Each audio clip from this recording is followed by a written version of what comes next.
let's think about how history is taught in the United States of America. And even now, right now, 36 states that make up the Union of the United States of America have introduced legislation that is further pushing back what we know as true American history. I'm not even talking quote unquote black history right now, like true American history. Because what we have to understand is that you can't really have a conversation about American history without including those of us of African descent. You can't. Why? Because we were here and we have been here for as long as the Europeans who came here, if not before. So then why is that left out? And in leaving it out, what is the impact of that? Now, let me give you an example, because somebody might feel like, he's getting a little petty here, So then let's put this in the context of a relationship. If the person that you love, the person who you are intimately involved with, your companion, were to omit parts of their day, right? They're telling you about their day, but they intentionally leave out certain parts. And then you find out that they left out these significant parts. Would that not make you feel a certain kind of way? You're like, well, I asked them about their day. Why wouldn't they share that they stopped at a hotel? Something just about that in itself makes people go, ooh, right? What were they doing at the hotel? But why wouldn't you share that? Why? Well, maybe it's because you're trying to paint a narrative of the day that you want me to believe. A narrative that I won't question. A narrative that leaves out details that gives me the full picture of what happened that day.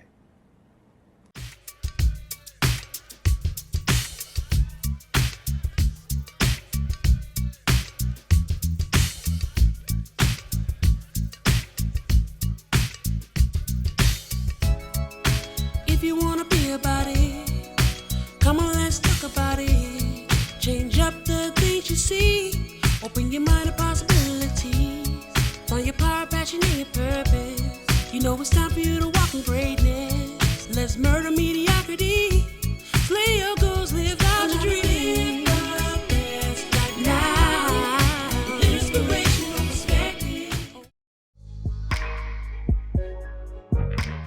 Today, what I want to do is I want to dive into this this time where we take a look at our collective history, like this month, this so-called Black History Month. And let me tell you where this was, for me, where this came from. So my marketing team, thinking over the last few years, they'd be like, oh, Black History's coming. What are we going to do for Black History? Let's highlight the fact that it's Black History. And obviously I'm a Black CEO and founder. And, so being an African-American, quote unquote, Black. And by the way, I'm going to get into why I say that. All those things, then, I should highlight, or I want to highlight, elements of our history. So we've been doing that. And over the time that we've been doing it, one of the things that we do is we identify certain individuals in our history to highlight.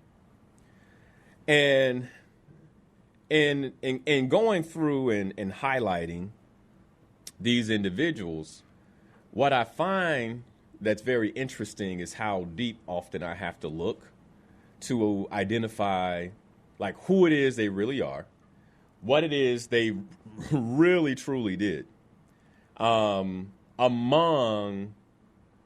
what I would say what we're taught as our history. And this year, I asked the team to push it a little deeper, and I'm like, let's find like the hidden talent. And if you follow me on social media, you'll notice that I've been doing my best to highlight some of the hidden talent of individuals that we can connect to. When I say individuals we can connect to, like individuals that look like me, and what they have done to make the life that we live today possible. Because I believe that often when we think about what we do day in and day out, like for instance, using your smartphone, like many of us don't know that someone that looked like the majority of our listeners, right? Because majority of the listeners on WVON, which is black owned, quote unquote black owned, right? Is, majority of us listening are quote unquote black. So it's like, all right, well, how much of this history do we know? Did we know that if you are listening right now on your cell phone, that would not be possible if it weren't for the work of someone that looks like you? And then, like, if you didn't know that, then you got to ask yourself, why didn't you know? Especially in the age of information, especially when so much of this information is available. Like how can that be hidden or hidden in plain sight? And I have thoughts about that, right? Like why these things are hidden, because it almost has to be when you think about how much we do know. But then also, if I were to take a look at how this quote unquote Black History series that we're producing is doing on social media, it's not doing well, right? So if I were an influencer and everything that I did was like based on how many likes and comments I got, then I would abandon, like this is not something I would do next year. Now, we're going to do it next year because I don't care about that. What I care about is getting information out. Even today's show, I wonder, like, how many of us, when they see the title, Hidden Legacies, like discovering the essence of, and I put quotes around it, quote unquote Black history, and I'm going to get into that. But how many of us will say, oh, this is important. Let me stop and listen to this.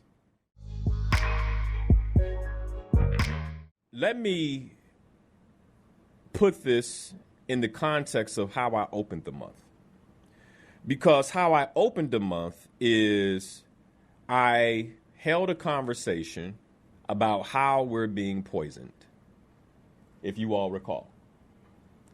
How we are being poisoned. And by the way, that probably has been the most popular show so far in 2024. Like the number of, outside of the one with Jeff Lewandowski, people really enjoyed that because I was talking about their money, right? I got a lot of phone calls from folks on that one too. But like literal phone calls, like they couldn't wait to email me. They're like, yo, like, are you kidding me, right? But either way, I did both of those shows in the context of, as a people, how do we get better? And I want to link this real quick to this idea of poisoning, like how we are being poisoned.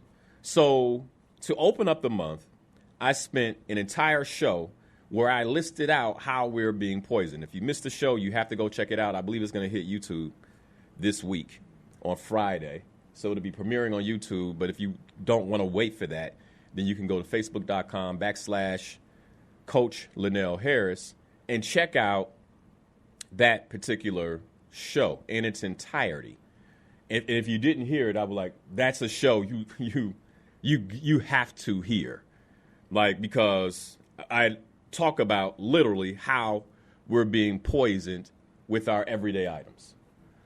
And my team is actually working on the list, like going through the show and actually working on the list with links of the products that I talked about.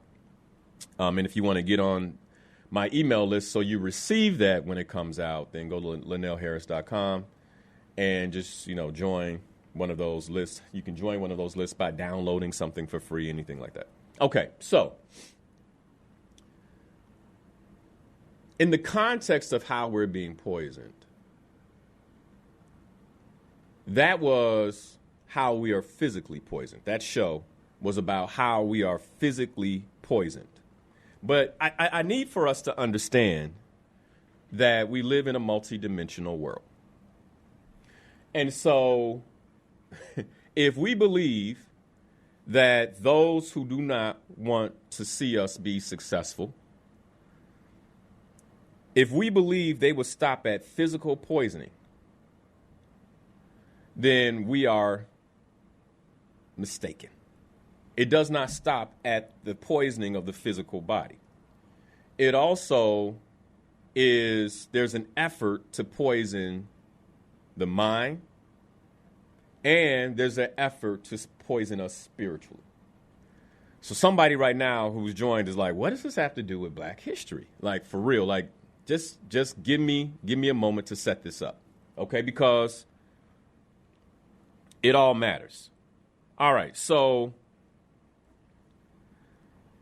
if I can be physically poisoned in this multidimensional world, then what that means is that I can be mentally poisoned and I can be spiritually poisoned. And I assert that it's not just physical poisoning that we're undergoing. We're also undergoing a mental poisoning as well as a spiritual poisoning. So then when you think about mental poisoning, how do you poison one mentally? Well, you have to put some level. We live in a world that is defined by its polarity in many ways, right? So then polarity being either positive or negative, that means I have to put something negative into you. If I'm going to mentally poison you, then there has to be something negative. All right. Well, if there's something negative, that means there's something positive. And so I don't want to give you, if I want to poison you, I'm not going to give you the antidote. I'm going to give you the poison. So then when you think about history, then what's the poison? Well, in our community, for our community in particular, I believe the poison is something that has been relabeled as our history. So it's not the true history, but it's the version of that does not do you well, right? And I want to be very clear about the version of our history that does not do you well. So let me give you an example of what I mean.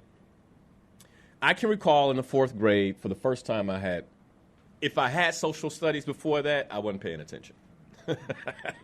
Okay, so for the first time I paid attention to social studies, a.k.a. history, was in the 4th grade, and I can recall when the teacher began going through quote-unquote American history, and the first depiction I saw of myself was someone bending over in a cotton field, and there was a picture. Someone bending over in a cotton field, and they were labeled slave. I mean, that's the first time I saw a depiction of myself, and I remember how that felt. Poison, okay? Now, somebody right now is like, oh my goodness, is he about to go after critical race theory? Like, no, I'm not. Just like chill out. Like, just give me a moment here, okay? So anyway, but I am going to get to race. But anyway, so here we are, and I'm in 4th grade, and I see people that look like me, and it's in this disempowering context, and it left me feeling empty. Because it was like, man, this is like, man, everything for my folks started here. So understand that that's psychological poison for a young man like me. Now, fast forward, I'm 47 years old. I was in fourth grade at 9 years old. So all those years ago, part of my ability to step outside of that poisoning, I had to intentionally take antidotes. And those antidotes were very expensive. Therapy, coaching, and also the amount of time and resources it took in reading to reset myself psychologically and spiritually so that I can create beyond, right? I can create outside the context of my group. I really want us to get this. And part of the reason why, this is so difficult, because if in fourth grade they had kicked off the lesson with, Linnell, do you like candy? Yes, teacher, right? Because what fourth grader doesn't.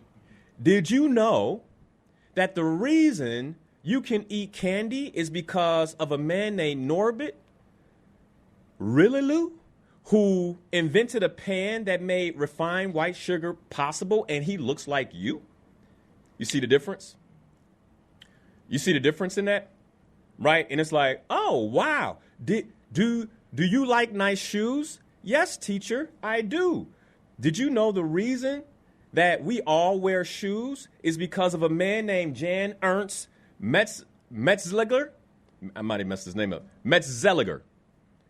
And he invented the way that we mass produce shoes today, and he looked like you? Right? It'd be like, wow, what's possible for me? Right? What are the possibilities? Now, here's the crazy part. There are some of us who have been on the earth for 5 decades, 6 decades, 7 decades, 8 decades, and we didn't even know that. What I just shared. You're like, oh, sugar? Shoes? Right? We didn't even know that, because contextually, how history is taught, it leaves that out. So then, you got to ask yourself, why? If shoes are such a commodity, even to this day, what's the harm in saying, oh, because, wouldn't a shoe be more important than a car? Right? So why do I know about Henry Ford, but I don't know about the man who helped mass produce the shoe? I know about the man who helped us mass produce cars. And by the way, no shade to Henry Ford. I've learned a lot from him. Right? But why don't I know about the man that helped us mass produce shoes? Is that not a legitimate question? Is that not? Or, hold on. Furthermore, since we all live, well, most of us, many of us are all over the place in the United States, and many people listen to me outside the United States. But because this is being aired via Chicago airwaves, right, around the world, many of us live in Chicago. So then, why is it not one of the first elements of anyone who lives in Chicago to learn about John Baptiste du Sable? Why isn't that? We know about George Washington. So then why wouldn't that be one of the critical, and I'm not saying you have to do it in New York. I'm not saying you have to do it in LA, but at least here in Chicago, and most of us know that name, right? But as my son, who is in the first grade, is going through these first elements of history, he still hasn't learned about John Baptiste, and I wonder when he will. Now, I don't have to wonder, because I'm going to teach him, right? I'm going to teach him this. But you get my point. When will it be part of his lesson? That this city of Chicago used to be named Chicago, which means stinking onion. and that there was a man who settled this city named John Baptiste du Sable, who looked like me, right? Who had skin like me, and decided not to change the name, but use the Indian term in which they, and that's not even right, Native American term that they use. See, this is how we're programmed. I'm gonna get there, right? The Native American term that they call this area, he kept it and then settled what is now the city of Chicago. And why is he only recognized on the South Side?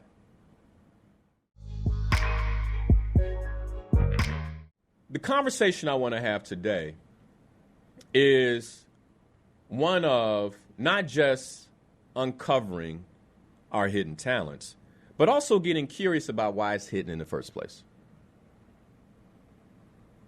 Because isn't that not just a disservice to us as a community, but wouldn't it be a disservice to every community?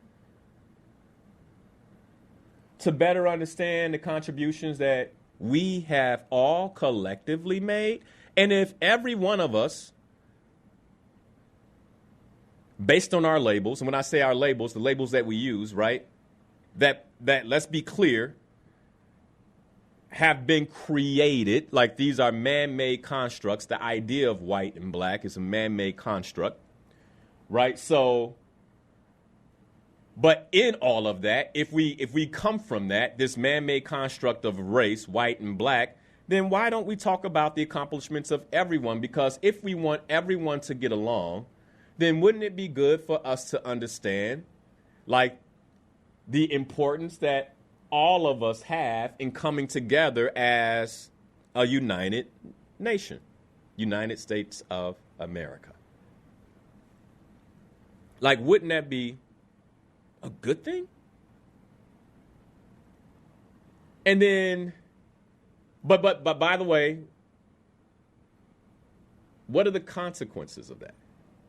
Like, if we, like think about that. If we all were fully united and entangled in a way that there was no divisiveness. Divisive meaning division. There was no division.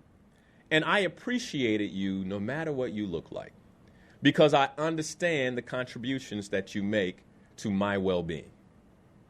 I understand the contributions that people that look like you have made to my well-being. You all get this now?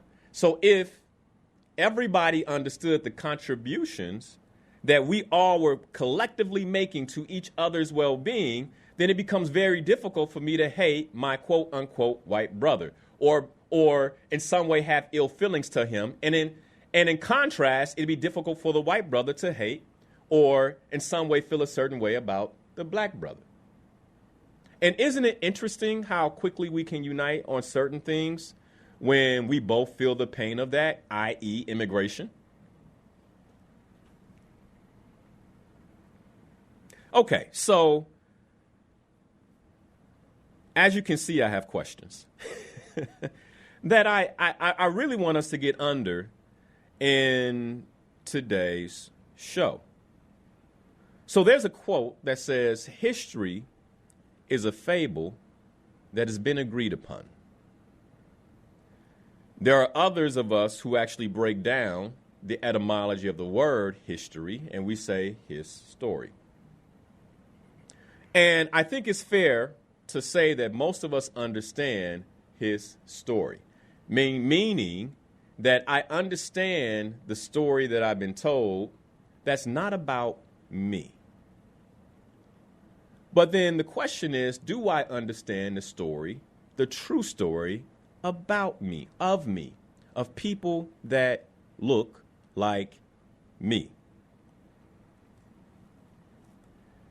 And why is it hidden? And in it being hidden, is there a poison that I should be aware of in what I am being taught? Is there a mental poison and a spiritual poison in what I am being taught? And that's what I want to discuss with the time that I have left today.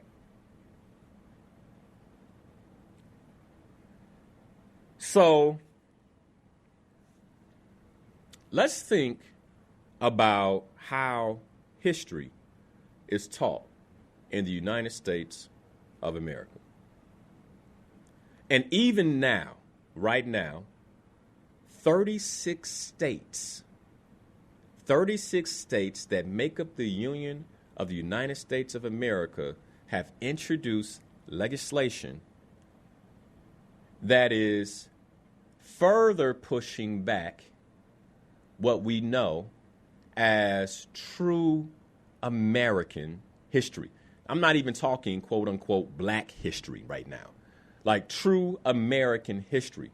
Because what we have to understand is that you can't really have a conversation about American history without including those of us of African descent. You can't. Why? Because we were here and we have been here for as long as the Europeans who came here, if not before. So then why is that left out? And in leaving it out, what is the impact of that? Now, let me give you an example, because somebody might feel like, he's getting a little petty here, So then let's put this in the context of a relationship. If the person that you love, the person who you are intimately involved with, your companion, were to omit parts of their day, right? They're telling you about their day, but they intentionally leave out certain parts.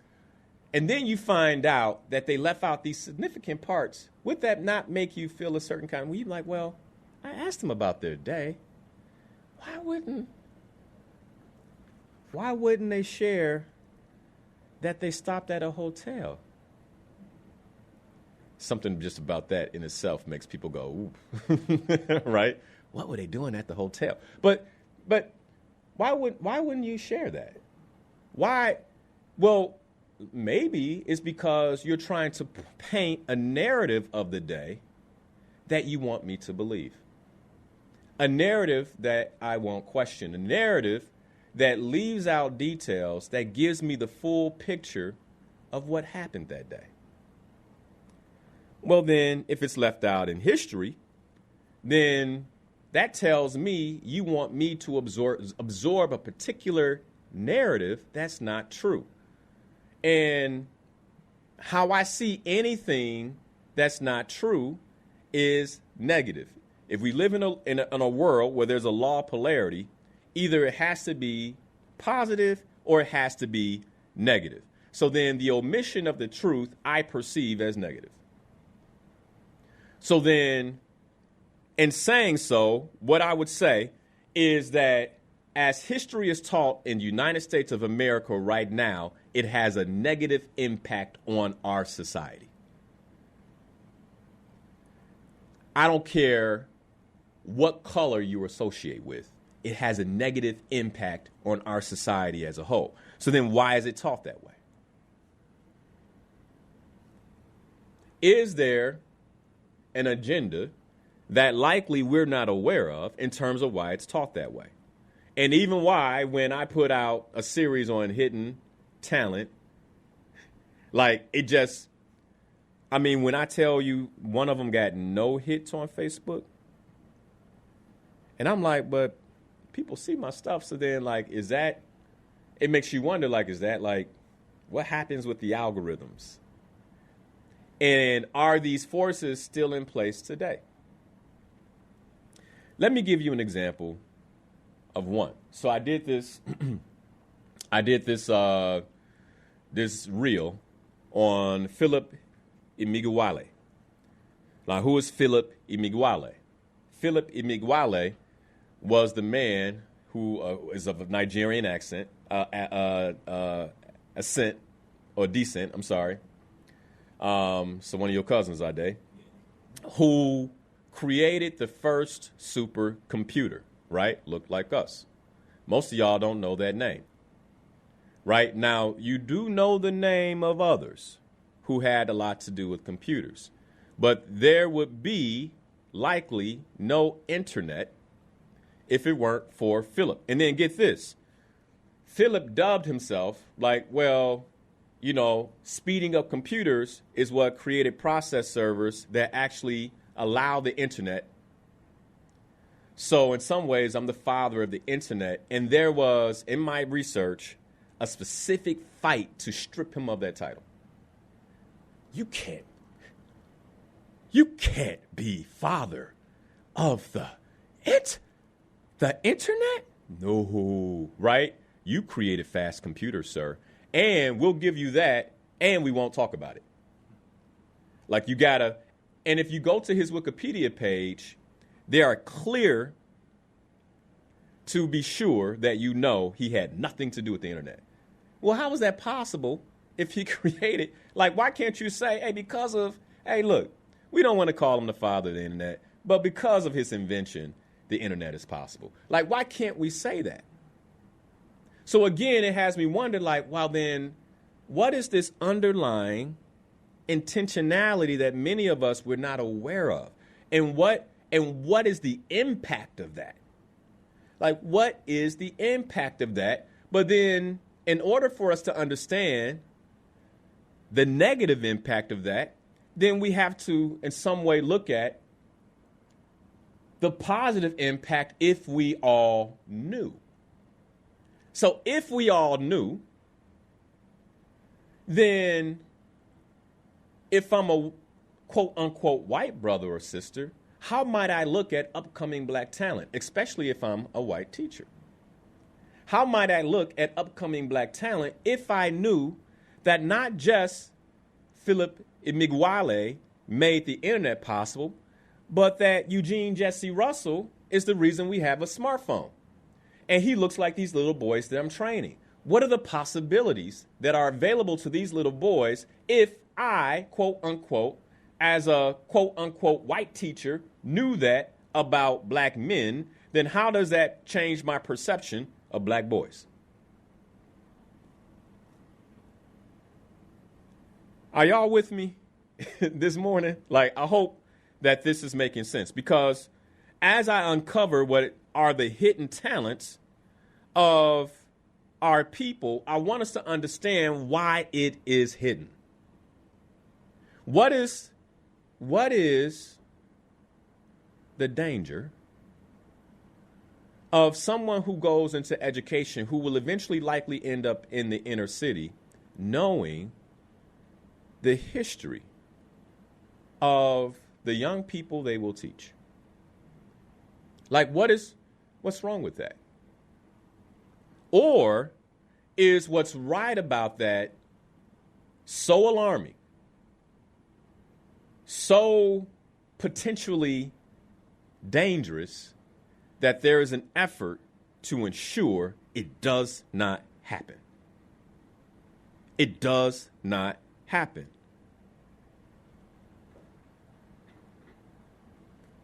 Very often, you know, you see these videos on social media of these Karens, right? And you could look at it, you could be outraged, and you say, what in the, like, how? Like, what is her problem? But then, if you really pull back the covers, you begin to realize that it's not a Karen issue. It's an American issue. And the reason it's an American issue is because Karen was educated here. And we can sit back and laugh at what Karen is missing, but it was an intentional miss. And even now, my heart goes out to these Karens because they were miseducated as well. So Carter G. Woodson puts out, you know, the miseducation of the Negro, but it's not just the quote unquote Negro that has been miseducated. Everyone is being miseducated. So then, again, it brings us back to the question of why? Why would everyone be miseducated? And if it's intentional, then what is the intention? And from what I've come to understand about how things run in these United States of America, there is very little that is not intentional. Very, very little that is not intentional. Fascinating how we don't have money for the homeless and money for those who need food, but we always got a buck for a missile. we always, there's always enough money for some type of military effort that, by the way, has nothing to do with American soil. But, I guess some would say, well, it has to do with American interests and securing American interests in other places of the world.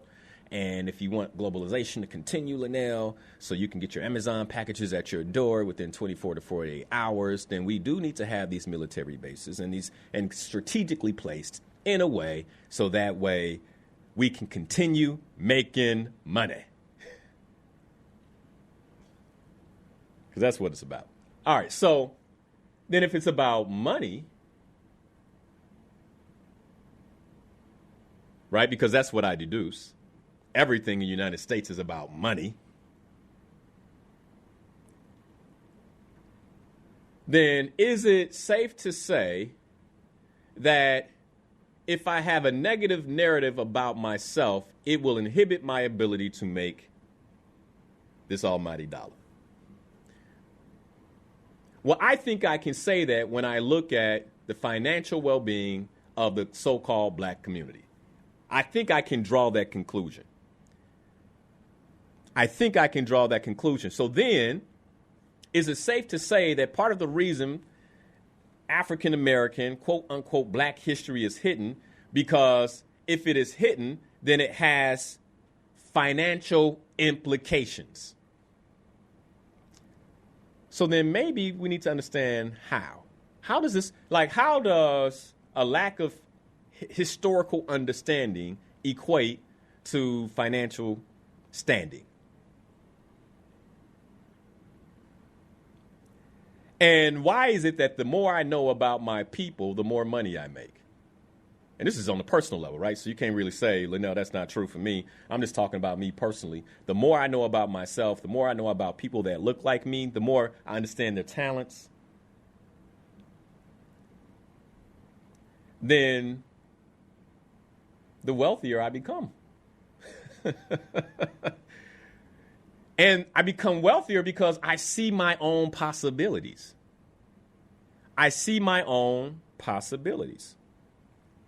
And in seeing those possibilities, I then extend those possibilities to my son, who, by the way, we pulled out of his black history lesson this week at school. You might ask, you did what? Yes. He sat in the principal's office during his black history lesson at school. Why? Because my wife and I were aware of what was being taught, and we were not aligned. I'll talk about that in the second hour. And why weren't we aligned? Because I understand the psychological poisoning and the spiritual poisoning of potentially what could have happened if he sat in that class. We both get it. We both understand the psychological poisoning.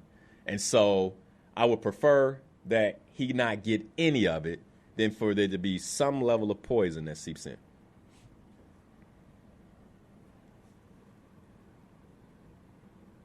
So, and like I said, I'll talk about that in the next hour.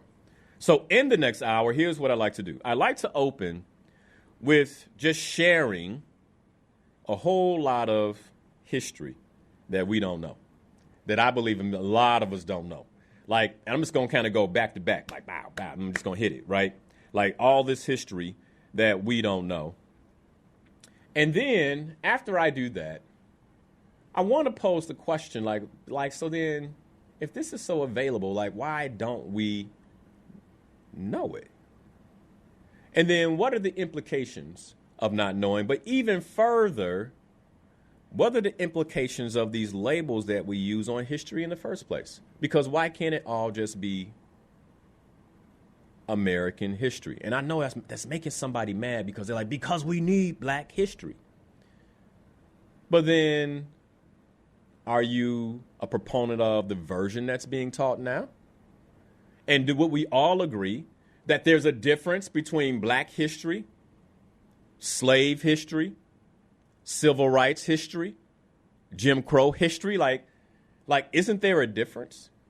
And if there's a difference, then why are we so romantic, or why do we romanticize civil rights history the way that we do? Because shouldn't it get an equal share with the likes of Philip Emeagwali, or Eugene Jesse Russell, or a Shirley Chisholm, or a Bass Reeves, or a Norbert Rillilu, or a Jan Ertz Metz-Zeliger? Like, shouldn't we get it all? I believe that part of the reason history is taught the way that it is because it keeps us separate. So it keeps us out of relationship. And when you go into corporate America, where you could say folks are making money, not making the most money. People who make the most money are entrepreneurs. Let's be clear. And I remember being in corporate America hearing that, you get this check, you like, really? And then you run into an entrepreneur buddy, you're like, man, you make a lot more than me, right? And I was like, man. But, again, it's all about how we are indoctrinated. The school system indoctrinates us to work, which is why it feels like such a leap, like a mental shift to not work for someone. It's indoctrination, okay? But that's not what I want to talk about. I want to talk about the indoctrination of history. But let's be clear that there are indoctrinations happening to our children, right, which is why we kept Legend out of class doing this Black history lesson. There are indoctrinations that are taking place that have impact. One of those indoctrinations is the indoctrination of segregation. You say, well, Linnell, we let go of segregation years ago. Let's be clear, again, that we live in a multidimensional world. So just because you eliminate physical segregation does not mean that you eliminate mental segregation and spiritual segregation, right? And if mental segregation is still there, I can still go to an integrated school where I segregate myself. Which means that if I've been indoctrinated to, and somebody's saying, well, we need more black stuff, we need more. And I'm like, just listen, just hear me out. Because in the context of this globe, if you truly want to be successful, you got to learn how to interact with everybody. Robert Smith is not a billionaire because all he did was talk to black folk. All right, let's be clear. Byron Allen is not a billionaire because all he did was build his business with black folk. All right, let's be clear. Let's be clear. Okay, so then if I'm taught this or I'm under this ideology or this thinking of separation, then what happens is people go into corporate America and they keep themselves separate. And so we wonder why there aren't enough people of color in position, like executive positions, and it's two parts. It's not just racism. It's also the ideology of separatism. Because I was taught to keep to myself. And so as a result, I don't build relationships in the places I should build relationships, which means I don't advance in the way I could advance.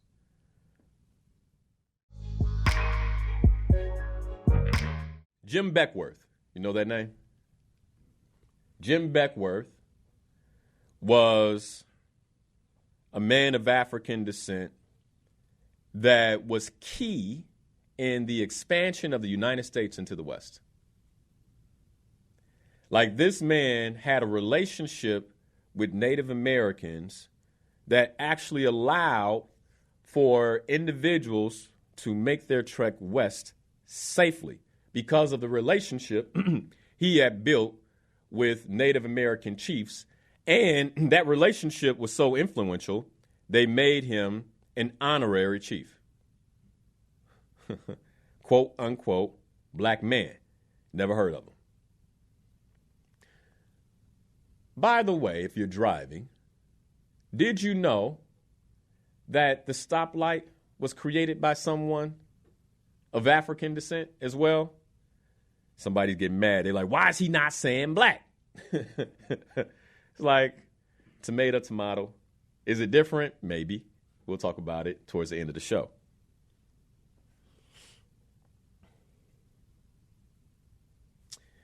When you look at a Western, movie, the depiction of what took place in the West, you have this idea of the cowboy, right? But how often do you turn on a Western where you see people of all hues, of all races, riding on the back of horses, creating these Western civilizations together, right? These little small towns that popped up in the West. Like, they would have you think that they were all in some way monolithic in race. When it is well documented that there were over 5,000 black cowboys just in Texas. Just we ain't talking Oklahoma, Nebraska. Like, you can start looking west, New Mexico, Nevada, like all the places as you're pressing west that you think about. We're just talking in Texas, 5,000 alone. That made a significant impact on the ability for Texas to be brought into the Union and a part of these United States. Here's the other thing, let's keep it on both sides, right? When you have the mailbox, right? That's another one. Like the mail, why can't we say, hey, did you know that part of the system of how we deliver mail was created by a black man? Happy Black History Month. Like, is that so difficult? Is that so then why is it not being done? Like, I just got questions. Like, why is it not being done? Why is it not, why do you have to hear from me here?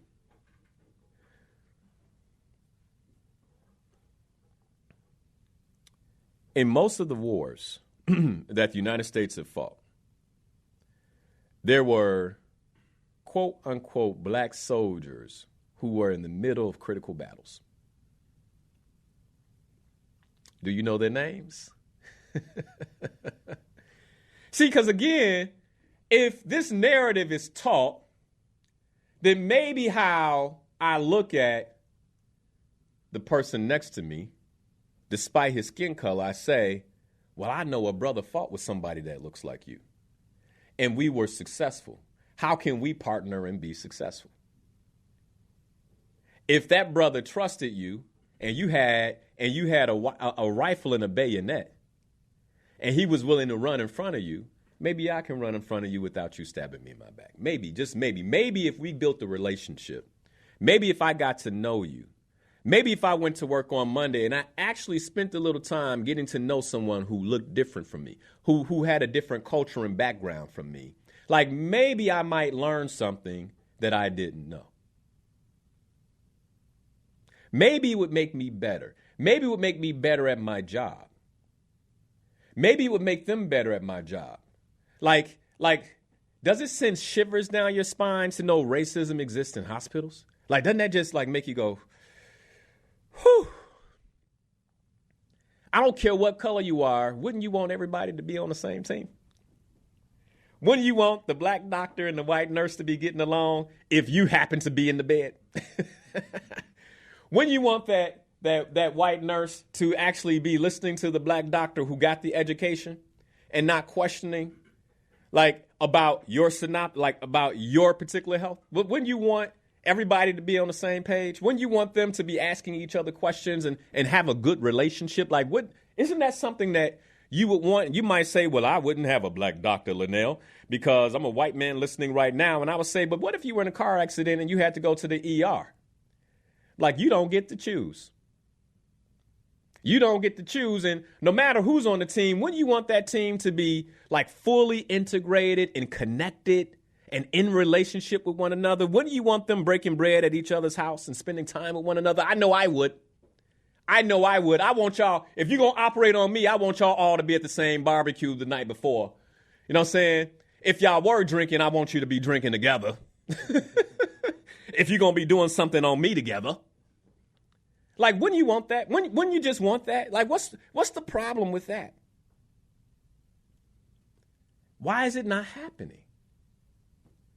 Have we been bought into a narrative that actually teaches this segregation, this separatism?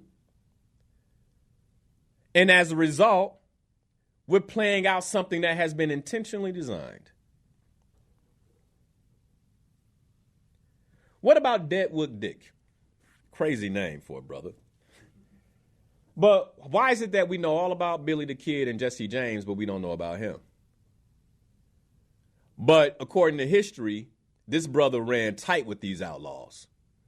This brother fought back to back with these outlaws. They would have you think that Jesse James and Billy the Kid were incredibly racist, but it looks like if you could pull a 6-shooter real fast, they didn't mind. Interesting. What about the 186,000 black men who fought on the Union side of the Civil War?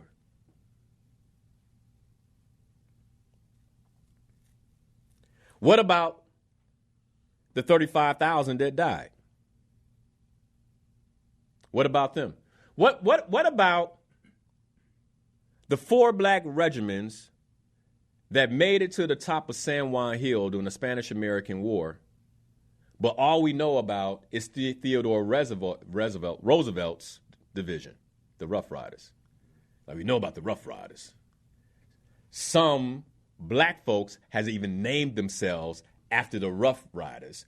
That was not the black division that made it to the top of the hill. There were 4 more that remain unnamed. Interesting. Don't you find that interesting? So in history, the Rough Riders, this white regiment, made it to the top. And that's who took San Juan Hill. Why can't we mention these other 4 regiments? What would that do for American history, let alone Americans living next to one another, shopping next to one another, doing life together, to know that we have fought together and succeeded together? Like, what would that do? How is that harmful?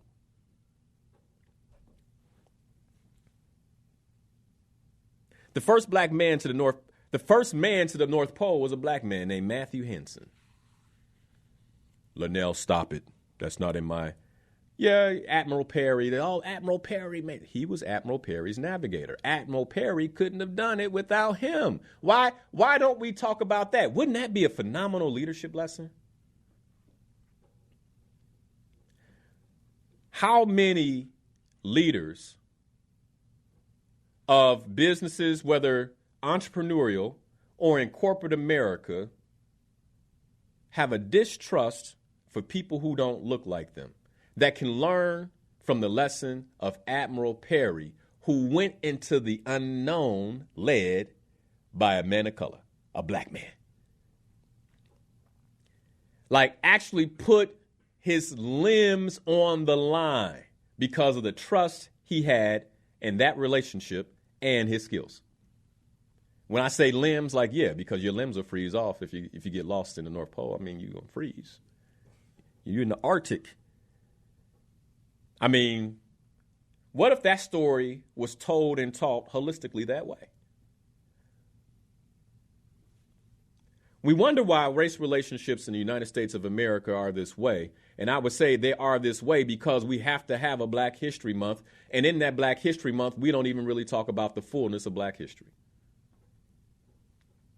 What we talk about is the struggle. I saw it on one of these news stations where they were like, honoring Black history and the struggle of African Americans. Hey, Don't just honor one aspect of my history. Honor every aspect. Honor the wins too.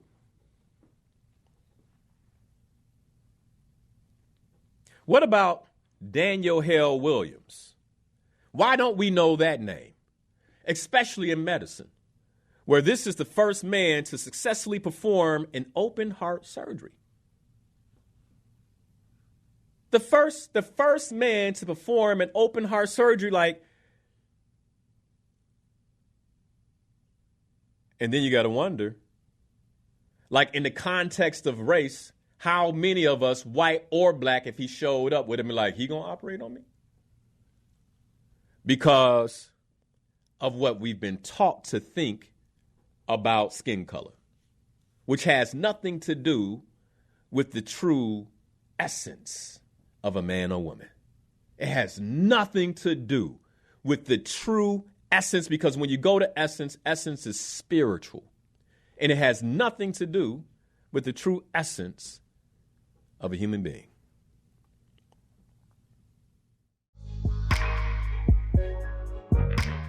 If you're going to tell a story, shouldn't you start at the beginning? I'm just curious, shouldn't you start at the beginning? And then you would say, well, where is the beginning? I would say the beginning is at the beginning. How can you pick and choose what the beginning is? The beginning is at the very beginning. And there is proof, there is scientific proof, that the first human being was a melanated individual of color. Black, brown, whatever you want to call it, right? But we know of African descent and created and made in the cradle of what is now called Africa. People get caught up on that. Well, Europeans named Africa, blah, blah, blah. And it's at some point, it's all right, then what do we call it? Then others disagree. No, it's not. We get caught in it. We get into these arguments about things, and I'm like, but what's the context of the thing? What really do we need to be looking at? Well, we're going to get into history. Let's go all the way back. So then, is it safe to say that for anybody that dislikes a person of color, a black person, they have to fundamentally dislike themselves? Because otherwise you would not exist. Fundamentally. So then if someone hates themselves, what makes you think that you can escape that hate? See, this is the divisiveness of racism. But then when you think about race as even a construct, we have to remember that we were put on this earth to create. The very first man, first woman were put on this earth with creation capacity, which is why then Nimrod began to create cities. And I always say, don't believe me. Don't believe me. But then what is the ethnicity of Nimrod? That, if it matters, right? Because in the context of race, it matters. In the construct of race. And by the way, when you think about race, people talk about the matrix. There is no matrix like race. There is no matrix that is more complicated than race itself. If there is a matrix, then the very rules, the very sourcing of that matrix is race itself. Because it's almost impossible to have a conversation now about a human being without the matrix of race coming into it. Isn't that interesting? So here it is, human beings that ultimately are defined by the Creator through the Spirit. On the physical plane, man have complicated it, have in many ways taken the real true nature, the sanctity of our spiritual being, that we have confused it with this context, with this matrix of race. And then how we teach it is so incredibly polarizing that it becomes a spiritual poison. So something that was created physically, then because it is so poisonous, it is so complicated, actually permeates the spiritual realm and poisons the spirit. Like, you tell me if you think I'm just like, Linnell, you are off your rocker this morning. You are off your rocker. You tell me if I'm off my rocker. So then if that's the case, wouldn't it be an error that if I'm a spiritual being, for me to label myself in any kind of way? Uh-oh. See, this is a more difficult conversation now. I thought we were talking about Black history. And I'm like, we are. We are. Because ultimately, if we want to talk about history, like, let's go all the way back to the beginning, like I said. So in the beginning, we were created as a spiritual being. There was no such thing as a label. So then when we start getting into the labels, we have to understand that is when deceit can come in. So then why did we leave? Why did we ask for our son to leave the classroom when he was being taught, when the classroom was being taught about Black history? Now, my wife and I were very thoughtful about what school we chose, the education, the curriculum, because we care about like our son's education. And so last year we were asking about MLK, and I spoke about that a little bit. And we were asking about, man, we got to wake up.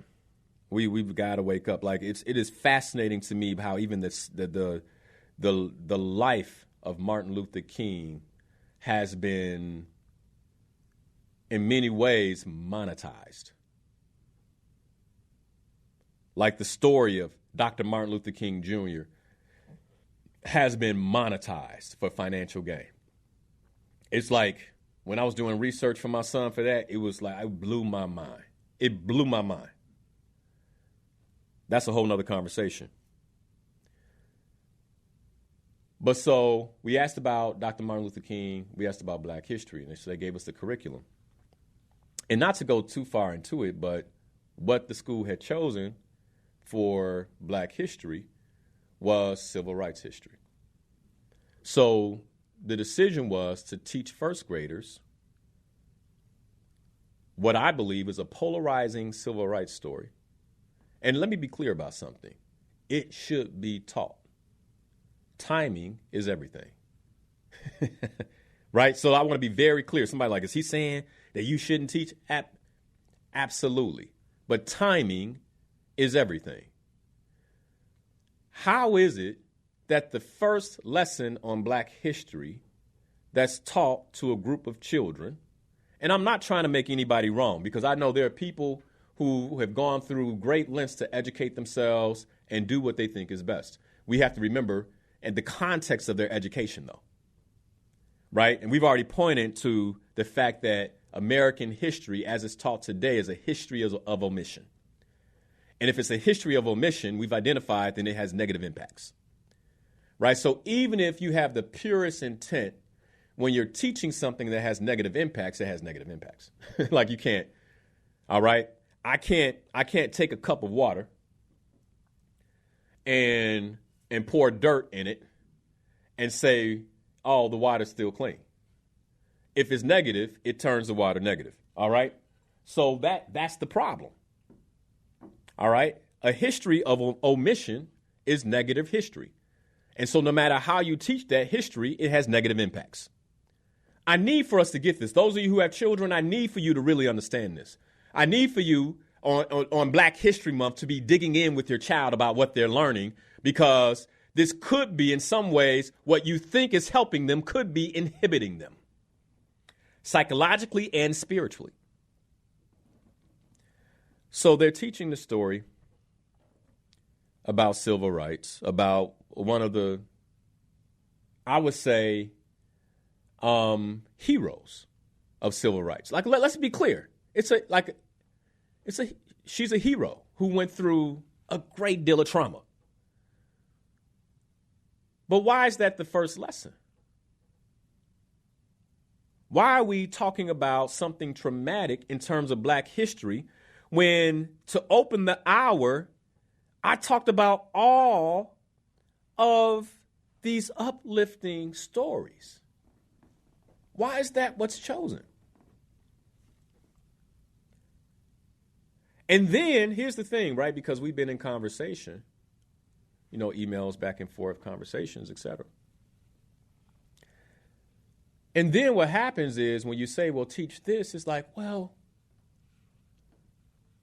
we would teach that, but then it leaves out the things that other people have done. And it's like, but they're going to learn that. It leaves, like, they're going to learn about George. What do you mean it leaves out what other people have done? To talk about the positive history, like of Black history, the inventions, etc., leaves out what other people have done when that is inherently already included in the history. How does that work? But see, you get where I'm going? I'm willing to tell your negative story, but because I've been educated in this system, I don't know how to articulate it, but I know I'm not supposed to talk about your positive story. And I'm a good person. But I'm still you got to understand, I'm still indoctrinated. This is what indoctrination does. Do you think the brothers and sisters in the Middle East who strap a bomb on their back and walk into a well-populated area are bad people? Like, come on. Like, do you really think that this person woke up that morning and said, I'm a bad person? If we look at the full context of it, they likely got up and took on more spiritual practices than many of us take on a daily basis. They probably woke up and prayed to what they know is their God. They probably asked for protection and safety and a level of directness as they took on the mission because they thought they were doing the right thing. Why would they think? Linnell, you might ask, why would they think that? They think that because that is how they've been indoctrinated. So then the question becomes, how have you been indoctrinated? And almost everyone who can hear the sound of my voice has been indoctrinated to believe in the physical presence of race. Like, you have been indoctrinated to believe it. And let's be clear, race is not spiritual. Race has nothing to do with the Creator himself. Race has nothing to do with the magnificence of the Creator, nor does it have to do with your magnificence. Your magnificence is solely dependent upon your spirit, solely dependent upon your inner, we call it inner man, but really the spirit is an eminence of you fully outside of you too. And so you're the real you, the you that if it left right now, your body would drop. That's what this is about. That's what this life is about. And in my opinion, race is the great deceiver. It is the thing that has been put in place that keeps most of us trapped in the physical realm. So then the only history I'm concerned about, the only history I'm looking at, even if I have brown skin and I call myself black, think about that. I'm not going to even get into the etymology and the definition of the word. And somebody be like, oh man, are you a Moor? No, I'm not a Moor. Right? Like, it's just one of these things, right? That ultimately all of it is deceptive. It's deceptive.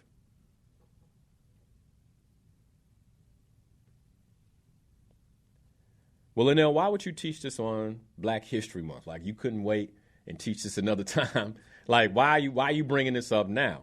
I'm bringing it up now because I want us to see it. Because even in the context of how we learn Black history, there's deceit. If you're going to give me something, give me all of it. Right? Even quote unquote white history. If you're going to give me something, give me all of it. We don't want to talk about it all. I don't want to, you don't want to talk about it all. All of it, everything, all of it. And I ain't just talking about on their side. I'm talking about on ours too.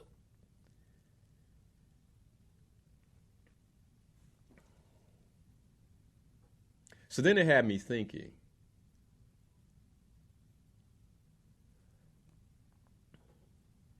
we live within the stories we tell ourselves. We live within, like, let me be clear. We live within the stories we tell ourselves.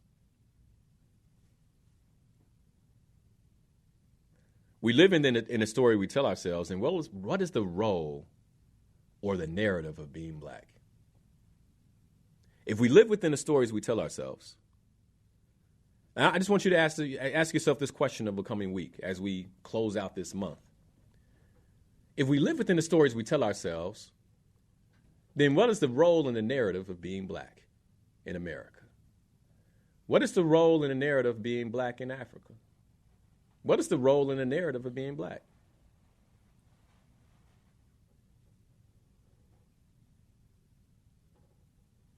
What story are you telling yourself?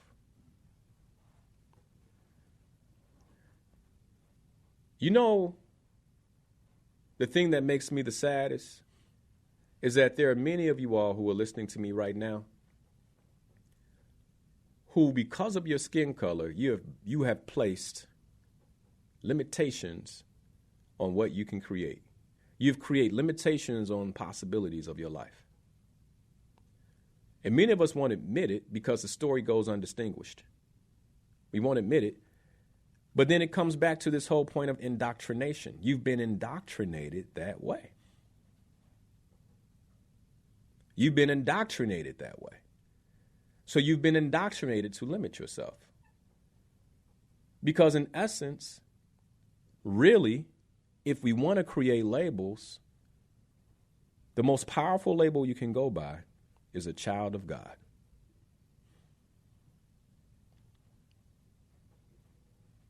And if that became my history, right? If that became what I was interested in, if that became the history I wanted to learn, like I want to learn about the children of God, then what road might that take me down? What might that actually teach me?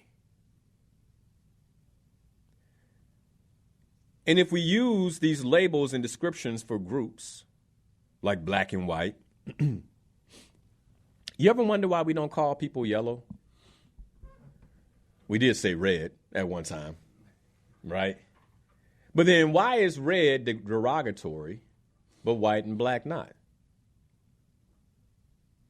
Like, you ever ask yourself, this is my problem with being a coach. I ask questions for a living, and just because I'm not working with a client don't mean the questions don't stop.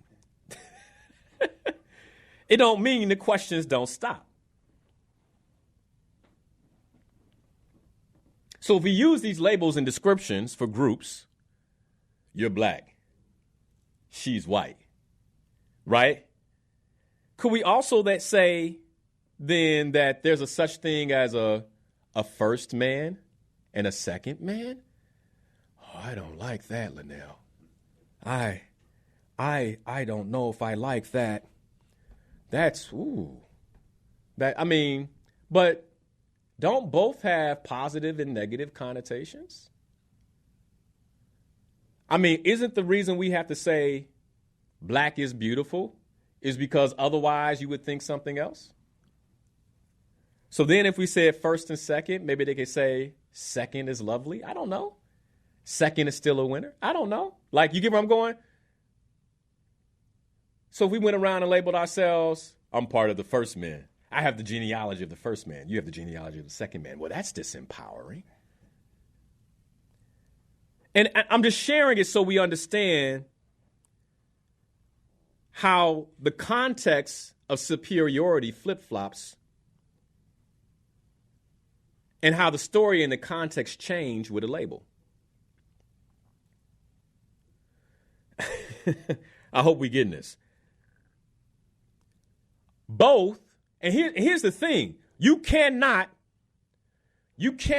label something and hold the label unless there's something about the label that's true. Right? So in this case, skin color, right? Black skin color, and there are some people of African descent, like, they black. All right? Purple black. It is what it is. All right, so then you can't do that unless there's some truth. Well, with white folks, there's some folks where you like, you okay?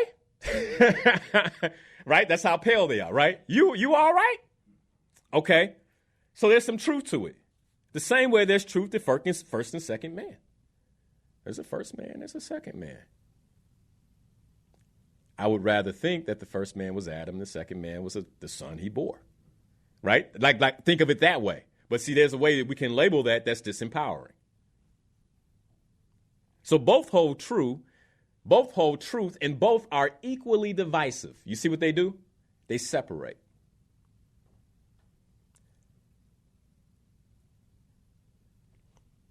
Nobody wins in the context of labeling. Nobody. Like, nobody wins. And so it's important for us to understand that we celebrate a month that is celebrated because of the creation of a label. The creation of that label came from a man named Gomez who was commissioned by the King of Portugal to write a book that became the context for the justification and the brutality of African captives. You want to understand where black came from? So you got to go look at the history of a thing. So then if we're going to talk about black history, this ain't popular what I'm saying right now, but if we're going to talk about black history, then we got to talk about it all. Where did it come from? And what is it in many ways distracting me from? What it's distracting you from is your spiritual journey, your life's purpose. And I'm not saying that it's not important. This is why I take people to Ghana. There's a context that has to be served. But I take people to Ghana to help them escape, to give them the true knowledge of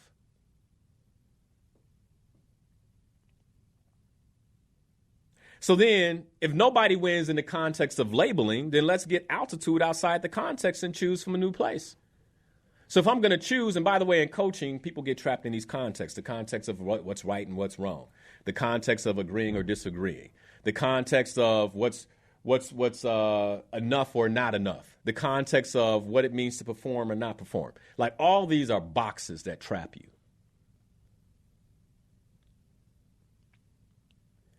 So then we have to look at many ways this whole context of race as a box. The reason why they don't call anybody yellow, red, brown, purple, and all that is because in the context of race, really, there's only two polarities, white and black. Both of them made up, and both of them are context that traps you, whether you call yourself white or you call yourself black. So then if we get outside the context, in essence, what you are truly is a child of God. That is the one true contextless equalizer. Like, you want to be equal? We are equal in the eyes of God as children of God. You want to be equal? That's the only way. Because outside of that, then there's a conversation of superiority on either side. I'm more superior than you because I'm black. I'm part of the first man. I could go there. I'm more superior than you because I'm white. And we civilized the world, which is not true if you look at history. But either way, there's a story and there's a context to the story. And outside of this context, we are apt to place one another on a scale that either promotes us above or below the perspective of ourselves. Like, I want to be clear, like this whole thing really comes back to how you see yourself. This whole conversation about race comes back to how you see yourself. And let me be very clear about something. Part of my life's mission, part of my life's purpose is to see the eradication of race. Like it's one of the things I aspire to see the eradication of race. Why? Because race is a man-made construct that since its creation has been divisive in separating children of God.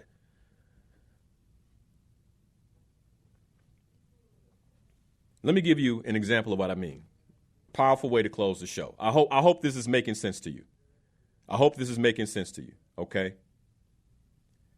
We got folks out here who say they believe in like everything. I believe in God. God is a maker. God, and you get into a conversation like this and they start to get upset. And the reason they get upset is because I'm pulling at the indoctrination. I'm tugging at the strings of everything that some folks believe about themselves. There is only one true contextless equalizer, that we are all children of God. And outside of this context, we are apt to place each other on scales that either promote ourselves above, either I promote myself above you, or I place myself below you based on my perspective of myself. Don't believe me? Don't believe me? The best example I can give you is the way we look at celebrities. You will wait in line to see a celebrity because you promote them above your person. I ain't saying everybody, because some folks right now listen like, I ain't waiting in nobody line, because you get it, right? There's a different level of self-value. You value your time, your space differently. I ain't talking to you. I just want us to understand, right? I will, and I'm not saying there's anything wrong, right? My wife and I, we had to wait in line to go see Dave Chappelle. You know, it's like mad respect to the brother. I was willing to do that to experience his gift. But I'm clear on why I'm waiting in line, not because he's better than me. You get where I'm going? And that's a brother. That's a man that looks like me. But many times what we do is we promote ourselves above or below in terms of how we see ourselves. And one of the main places we do it is with celebrities. Case in point, you will pause your life to watch your favorite show. Many of us will pause our life aspirations and dreams because we have given ourselves to someone else. And how we see them is more important than how we see ourselves. Oh my God, so-and-so is coming on. Stop everything. And in many ways, it's a form of idolatry. And to me, race is another way that we idolize things. We idolize labels. We idolize context. So how many of us may view a celebrity, I'm willing to wait for them because of who they are, versus I couldn't imagine wasting my time. I couldn't imagine wasting my time in the precious gifts and talents that God gave me that I should be executing over here.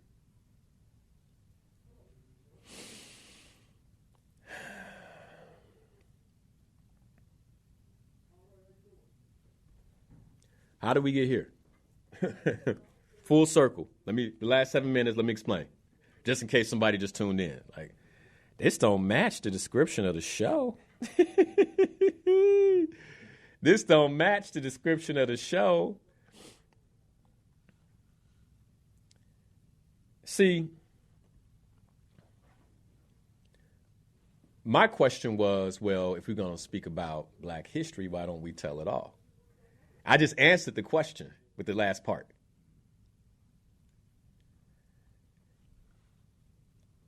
Because if a label has a context, then I teach that history based on the context of the label.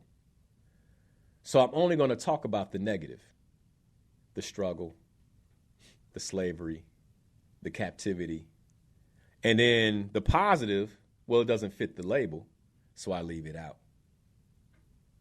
And many of us have fallen, whether we know it or not, because we've grown up in these United States, and we've been educated by this system. I call it the American operating system.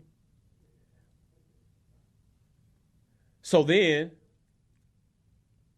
it impacts how I see myself, because I've been indoctrinated to see myself a particular way. And I've been indoctrinated this way because of the omission of who I really am. And it's not just the omission of the wonderful parts of Black history. It's the omission that you are a child of God. And that the ability of these people that look like you was sourced by the Creator himself, and that we all have talents. And we've all been given gifts. And we all have possibility, no matter what we look like.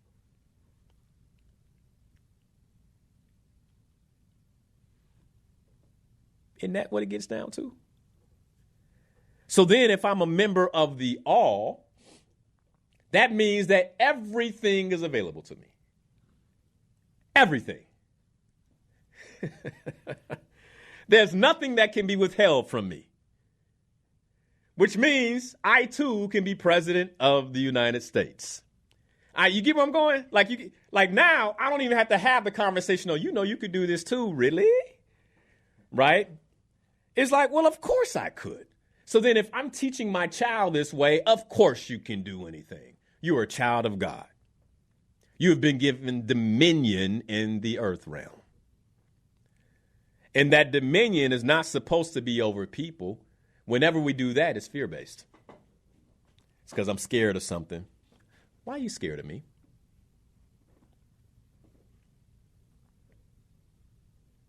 It's a good question. Like whenever I feel like I have to dominate something, is because I'm afraid, right?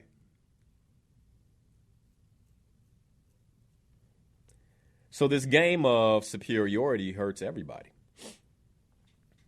Not just one group, it hurts every group. Hey, my inspired peoples, Linnell Harris here, certified ontological coach and trainer. I'm so excited that you're watching the channel. By the way, did you know you can catch the show live at 7 a.m. to 9 a.m. every Sunday morning? You can. All you have to do is go to my Facebook stream, Coach Linnell Harris, catch the stream live, or you can listen to the radio show via iHeart at WVON 1690 AM. But since you're here, if you love the content, I ask that you share it, like this particular video, and subscribe to the channel. I hope you're having a great day.